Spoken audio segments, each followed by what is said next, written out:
Good afternoon everyone, my name is Jitesh Jalodiya. Last class में हमने chapter 2 को कंप्लीट किया था। एक्सरसाइज 2.3 तक हमने सारे क्वेश्चंस को डिस्कस किया था। आज हम नया चैप्टर स्टार्ट करने वाले हैं, चैप्टर नंबर 3। चैप्टर नंबर 3 का नाम है स्क्वायर्स एंड स्क्वायर रूट। ठीक है, सबसे पहले तो स्क्वायर्स एंड स्क्वायर रूट का मीनिंग क्या होता है हम उसके बारे में डिस्कस करेंगे। स्क्वायर मतलब किसी भी नंबर का स्क्वायर, जैसे कि 1 लिखा हुआ है। ठीक है, 1 का स्क्वायर क्या है, मतलब किसी नंबर का ये जो ऊपर लिखा होता है इसकी पावर 2, मतलब वो क्या होता है, स्क्वायर होता है। जैसे कि 1 का स्क्वायर मतलब 1 को कितने टाइम लिखना है, 2 टाइम लिखना है। अभी हमने एक्सपोनेंट इन पावर जो क्वेश्चन जो हमने लास्ट चैप्टर पढ़ा था उसमें भी इसी इस फॉर्म में लिखते थे कि ये हमारा बेस होता था और ये हमारा एक्सपोनेंट होता था। जस्ट सेम वही है, स्क्वायर मतलब किसी भी नंबर का स्क्वायर, मतलब उसे हम 2 टाइम मल्टीप्लाई करेंगे तो उसका आंसर क्या आएगा। एंड स्क्वायर रूट का मतलब क्या होता है कि किसी नंबर को अगर स्क्वायर रूट में हम लिखेंगे तो उसका आंसर क्या आएगा। जैसे कि इसे हम क्या बोलते हैं, स्क्वायर रूट बोलते हैं। और स्क्वायर क्या बोलते हैं, इसे स्क्वायर बोलते हैं, किसी नंबर का स्क्वायर।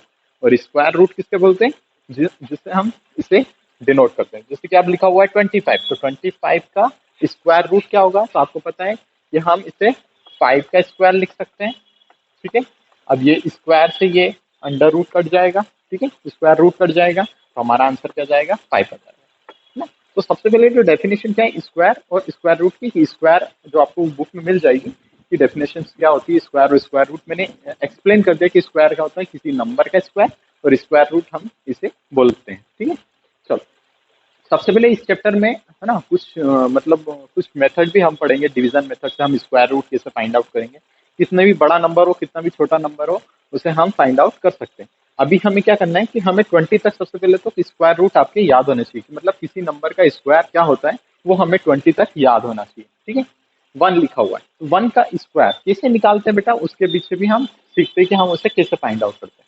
अभी क्या बोल रहे हैं, नंबर हमारे ये हमने काउंटिंग लिख दी 20 तक। ठीक है, अब इसका स्क्वायर निकालना क्या करेंगे, इसका स्क्वायर करेंगे। जैसे 1 लिखा हो तो 1 का स्क्वायर कर दिया, मतलब 1 को कितने टाइम लिखना है, 2 टाइम लिखना है। 1 इंटू 1 क्या होता है, 1 होता है। तो 1 का स्क्वायर क्या होता है, 1 होता है, 1 लिख दिया। ठीक है, ऐसे ही हम 2 का निकालेंगे तो 2 का क्या होता है, 2 का स्क्वायर करना पड़ेगा। ठीक है, मतलब 2 को 2 टाइम लिखना है तो 2 को 2 टाइम लिख दिया मल्टीप्लाई में। ठीक है, तो 2 2 से कितना होता है, 4 होता है, तो हमारा आंसर क्या जाएगा, 4 आ जाएगा। ठीक है, तो 2 का स्क्वायर क्या होता है, 4, है ना। इससे आप ओरल भी निकाल सकते हो। जैसे 1 का निकालना तो 1 इंटू 1 करा तो क्या था, 1 आता है। ऐसे ही 2 का क्या करते हैं, 2 इंटू 2, 2 2 सा 4। ऐसे ही 3 का स्क्वायर मतलब 3 इंटू 3, तो 3 3 सा 9, 4 4 सा 16, 5 5 सा 25, 6 6 सा 36। ठीक है, 7 7 सा 49, 8 8 सा 64, 9 9 सा 81 और 10 10 सा 100। ठीक है, ये 10 तक तो आपको टेबल अच्छे से याद होंगे तो आप कर लोगे।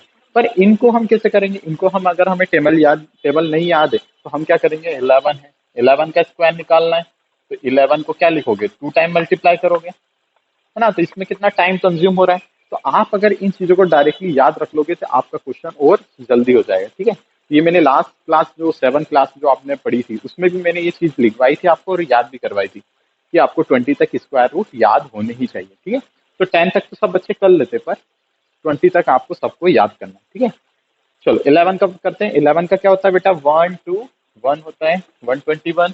ठीक है, 12 का क्या होता है, 144। 12 12 का क्या होता है, 12 का स्क्वायर 12 इंटू 12 का क्या था आंसर, 144। ठीक है, 13 का क्या होता है बेटा, 169। 14 का क्या होता है, 196। ठीक है, और 15 का क्या होता है, 225। 16 का क्या होता है, 256। 17 का कितना होता है, 289। ठीक है, 17 का 289। ठीक है, चलो 18 का क्या होता है, 324। 19 का 361 और 20 का 400। ठीक है, चलो यहाँ तक तो ये सही था।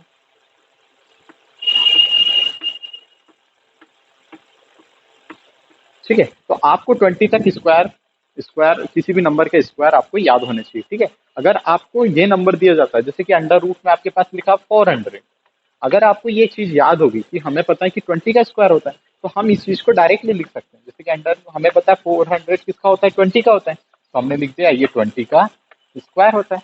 ठीक है, तो आप क्या होगा, ये स्क्वायर से अंडर रूट कैंसिल आउट हो जाएगा, तो आंसर क्या आ जाएगा, 20 आ जाएगा। ठीक है, कभी भी स्क्वायर रूट स्क्वायर से ही कैंसिल होता है। ठीक है, उसके नाम में भी आ रहा है, देखो स्क्वायर रूट में स्क्वायर आता है नाम। ठीक है, और किसी नंबर का स्क्वायर है ना, तो इसमें भी स्क्वायर आ रहा है, तो स्क्वायर से स्क्वायर ही हमारा कटेगा। ऐसा नहीं करोगे आप कि 25 है 64 है, तो आपने लिख दिया इसको 4 का क्यूब। ठीक है, ये 4 का क्यूब होता है ना, तो आप ये नहीं करोगे कि ये 3 है तो ये स्क्वायर रूट है और ये 3 है, तो इन दोनों को कैंसिल आउट कर दीजिए, आपका गलत हो जाएगा। यहाँ पर स्क्वायर होगा तभी ये कैंसिल आउट होगा, ये स्क्वायर है तो ये स्क्वायर रूट कैंसिल होगा। ठीक है, चलो अब हम इसकी कुछ प्रॉपर्टीज पर डिस्कस करेंगे। कुछ प्रॉपर्टीज होती है, उसके हेल्प से हम बता सकते हैं कि मतलब ये हमारा स्क्वायर रूट होगा या नहीं होगा, ये परफेक्ट स्क्वायर है या नहीं है, है ना, उन चीजों को हम डिस्कस करेंगे, है ना।